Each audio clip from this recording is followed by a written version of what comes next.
বাংলাদেশের রোহিঙ্গা শরণার্থীদের জন্য জাতিসংঘের বরাদ্দ কমানোর সিদ্ধান্ত হয়েছে। এই সিদ্ধান্ত বাস্তবায়ন হলে দেশের আর্থসামাজিক নিরাপত্তা হুমকির মুখে পড়বে। রোহিঙ্গা সংকট নিরসনে দ্রুত আন্তর্জাতিক প্ল্যাটফর্মে আরও বেশি সোচ্চার হওয়ার আহ্বান বিশেষজ্ঞদের। মানিক শিকদারের রিপোর্ট।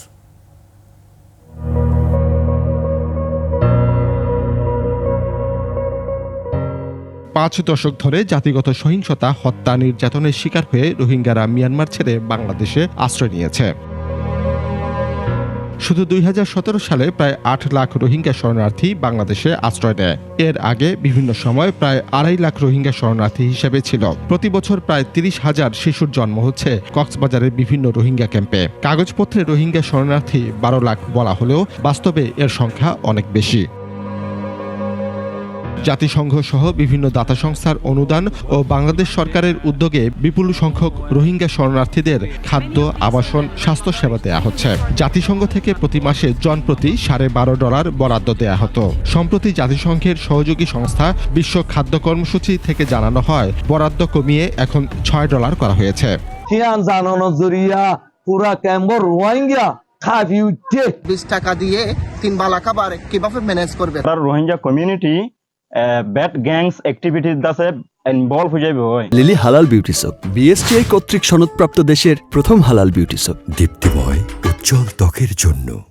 রোহিঙ্গা শিবিরে খাদ্য ঘাটতি দেখা দিলে চুরি, ডাকাতি, হত্যা, ধর্ষণের মতো অপরাধ বাড়বে বলে মনে করছেন শরণার্থী বিশেষজ্ঞরা। প্রয়োজন অনুযায়ী যদি কম আসে তাহলে এমনও হতে পারে যে সেখানে আইন শৃঙ্খলা পরিস্থিতির অবনতি হতে পারে। জাতিসংঘের বরাদ্দ অর্ধেকে নেমে আসলে আর্থসামাজিক নিরাপত্তা ঝুঁকিতে পড়বে, তাই সরকারকে দ্রুত এ বিষয়ে উদ্যোগ নেওয়ার পরামর্শ বিশেষজ্ঞদের।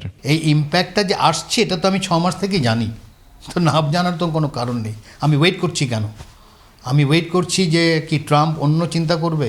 মালয়েশিয়া, ইন্দোনেশিয়া সহ বিভিন্ন দেশে রোহিঙ্গা শরণার্থীদের প্রত্যাবাসনের সুযোগ কাজে লাগাতে আন্তর্জাতিক প্ল্যাটফর্মে কূটনৈতিক তৎপরতার প্রয়োজন। আমাদের যে ভাষান্তরের একটা উদাহরণ রয়েছে, এরকম আইল্যান্ড স্টেট যারা আছে, ইন্দোনেশিয়া, মালয়েশিয়া বিশেষ করে, সেখানে যদি আংশিকভাবেও কিছু মানুষকে নিয়ে যাওয়া যায় তাহলে আমাদের এখানে অন্তত কিছুটা চাপ তো কমবে। আর অল্টারনেটিভ ফান্ডিং আমি পাচ্ছি কিনা? ঠিক আছে, ইউএসএইড বন্ধ হয়ে যাচ্ছে, তাহলে আমার অন্য অন্য দেশ যাদের এখন ভালো অর্থনীতি অবস্থা আছে তাদের সাথে আমার করা।